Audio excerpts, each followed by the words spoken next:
Hi, everybody. It's Sylvia Sanders, and here is Fast Track Friday. So today we're going to be spending about 15-20 minutes going over the loan estimate and closing disclosure. It's important that realtors and borrowers also understand the differences and what they actually mean. Because, for example, the initial loan estimate is not final, and they think it's final when they get those initial loan disclosures. So just having that conversation, agents setting the tone, helping the lender to set the tone, explaining to them that the initial disclosure is just a rough draft, can help avoid misunderstandings, any kind of stress and delays. Because even though I'll explain to the borrower that the initial estimates are just rough drafts, they if they hear it from you as well, it helps them quite a bit. Okay, so let's break these down. There's typically going to be at least two estimates that are provided during the transaction, and then the final one. The initial one is called the loan estimate, and it's has to be provided within 3 days of official application. That's why we have those 6 points of data. Okay. So when we have this, the official application, bank has to get out the estimate right away, quickly, with initial loan disclosures. And a lot of times they may not have fees. So it's just a rough draft. Okay. They may not have the actual title company or escrow company fees. The closing disclosure, on the other hand, has to be issued 3 days before closing. So, for example, today is Tuesday. So if someone were to sign or get their closing disclosure today, the first day that they can actually sign their final loan documents is Wednesday, Thursday, Friday. So Friday would be the day that they could do their initial loan signing. There's a mandatory 3-day wait period for that. And the closing disclosure, it's called the preliminary one because it's not the final one. It has fees kind of honed in more to be accurate or final. I would say it should be about 95 to 98% accurate. So why the initial loan estimate is not final? I mentioned it before. Typically early on in the process, the title company or the escrow company may not deliver fees to a loan officer or bank right away. We request them. I request them right away. I like to send initial loan disclosures with accurate fees, but they may not be available. So the bank has to estimate fees. And if you're going to estimate fees, it's always better to overestimate them a little bit. The insurance may change initially. I may estimate $2,000 a year for insurance, and it may be 2,800 and maybe 2,400. We try to get our borrowers to get these insurance quotes up front, but it doesn't always work that way. So the property taxes too, for the most part, I try to get them pretty accurate, but sometimes there may be a special tax that wasn't included, or maybe the property ended up needing flood insurance. Quite a few things can change. So it's important that you mention to your consumers, hey, the initial LE is just a rough draft, so don't panic.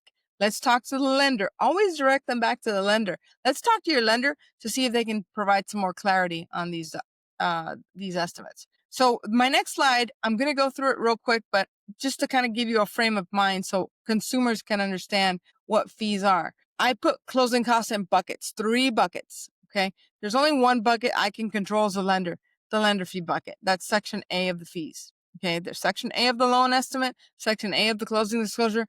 That is our world. The rest of the stuff, I would say 7/8 of the estimate, they're going to be third-party fees and prepaid expenses. And third-party fees are companies that are needed for the transaction, or like, for example, state transfer tax, or that's third party, has nothing to do with the bank. The bank cannot control it. On a refinance, the bank can select an escrow company, so can the consumer. It's their choice. But on a purchase, the banks cannot select who's going to do the closing. So that's what we consider third party fees. Prepaid expenses, this is what can vary the most. Prepaids are things like the first year homeowners insurance. It could be some prepaid HOA dues. So typically you prepay the first month of HOA dues. They could also include the impound account or escrow account if a borrower is having the bank pay the property taxes and insurance for them. So these are the 3 buckets. Remember the colors. I put, green for money because that's, the bank is money. And third party fees are going to be in blue, and prepaids are going to be in yellow. So here's what a loan estimate looks like. Okay. And when you're comparing different estimates, I have noticed some banks will kind of fudge numbers in section C or, section F or G, just to make it seem like the borrower is going to actually come in with less cash to close with them, when the reality is it doesn't matter. Section C, E, F, G, H, all these sections will be identical. Doesn't matter what bank they close with in the end. In the initial loan estimate, they may be overestimated, they could be underestimated by some individuals. But the only section that the bank can control is Section A. And this is what's called the zero tolerance area. So if the bank discloses $1,000 underwriting, they cannot have 1,200 in the end. It's zero. It's whatever you disclose, unless there's been a valid change of circumstance. Okay. And we'll go over that in a bit. These fees can only be the same or less than what they were on the initial loan estimate. So when you're looking, look at Section A. There's also a section down here, lender credits, that you can take a look at because sometimes banks have rebate pricing credits back to the consumer. Yeah. Okay. So right there, Section A, and then if there's any lender credits. Section B, these are services that you can't shop for, but the bank selects, like the appraisal. The appraisal is not ordered by the consumer, it's ordered by the bank. The bank selects, and it's kept within a certain amount of, on average. If they're charging too much, the bank typically selects another appraisal management company that's going to be more in line with what the typical appraisal costs are for that area. Section C, this is the part that the bank has zero control over on a purchase. On a refinance, yes, the bank can select title or escrow company or settlement agent, but so can the consumer. The consumer can select. The consumer has 100% control over that. A lot of times they just leave it to the bank, which is fine. But Section C, this is where the title fees are going to be. So you're going to see Section C fees overestimated 9 times out of 10 because even though they're not the bank's fees, the government says, hey, you can't really lowball these fees too much. They have to be within a 10% tolerance of what the final fees are going to look like so that the bank isn't held responsible for, actually, they'll have to eat it. Like if they underestimate fees way too much, they will have to go ahead and kind of stick to their guns to that 10% tolerance. Section E, this is the government, zero tolerance. We have to be exact on any transfer taxes and recording fees from the government. If they're not right, the bank does have to eat it. And again, the bank has no control over that. So the bank really does have to make sure that these fees are estimated properly. And then prepaids and your initial escrow account. Prepaids are things paid ahead of time. So typically that includes your first year homeowner's insurance. So whatever you choose the homeowner's insurance premium. Typically the first year is paid there, and then prepaid interest. For example, if you're closing, say, June 16th, you're typically going to prepay 15 days until the end of the month, and then you will skip your July payment, and your first payment is due August 1st. August 1st payment, you're actually paying last month's interest. So you're paying the interest that was due for July. Okay, so if you're closing June 15th or 16th, you're going to prepay the 16th through the 3rd in interest because you're skipping that July payment. Prepaid interest will be more if you're closing closer towards the beginning of the month and less if you're closing towards the end of the month. And your initial escrow account, if you don't want the bank to pay taxes and insurance, then yes, your cash to close will be lower because the bank does have to set up an initial escrow account, contribute their part to you. Because let's say in Florida, for example, if we're closing June 16th, the seller owned the property from January 1st until the 16th. They've got to give the buyer credit for the time they own the house for the property taxes that they would be responsible for at the end of the year. And in California, there's 2 payments. One is due in December, the other one is due in April. And typically banks pay them 1 month ahead of time. But there's a slightly different proration there. Okay. But yes, this Section G, sometimes my borrowers that are putting 20% down or more decide, no, you know what? I'm going to go ahead and I'm going to pay my property taxes myself. So Section G ends up being 0. And H, other optional insurances. There might be home warranty in there. There might be HOA transfer fees in there. Sometimes there's broker fees or transaction coordinator fees on the real estate side, on their realtor commissions. That's what you're going to see there. And yeah, the lender has 0 control over that as well. Okay. We just try to estimate them as close as possible. So I went over tolerances a little bit. I'm just going to touch on them real quick. The tolerance, the bank is held responsible for estimating fairly accurate fees. Bank fees, as I mentioned before, cannot be altered. 0. If the loan program has to change because the borrower doesn't qualify for a certain program, then there's going to be what's called a change in circumstance. Okay. And a change in circumstance loan estimate is going to come out. And then certain things can change. But typically, transfer taxes cannot change. But let's say the loan amount changes because a borrower requested a higher loan amount or a lower loan amount. Transfer taxes, a change in circumstance loan estimate is issued, and transfer taxes, because some are based off the loan amount, are allowed to change as long as there's a valid reason. Third-party fees, typically there's a 10% tolerance and there's no limit. Like your homeowner's insurance, if we estimate 2,000 and you decide to take a $4,000 a year policy, the bank is not held responsible for that. That's completely, on you. Any outside choices whatsoever, bank's not held responsible for. And I mentioned what the change in circumstance was. So let's say the appraisal comes in lower and you have to change purchase price and loan amount. You're going to get an updated estimate. You're going to get a COCLE, change of circumstance loan estimate. And here's some reasons why that may change. Comparing, and I just wanted to give this to you to compare so you can take a look.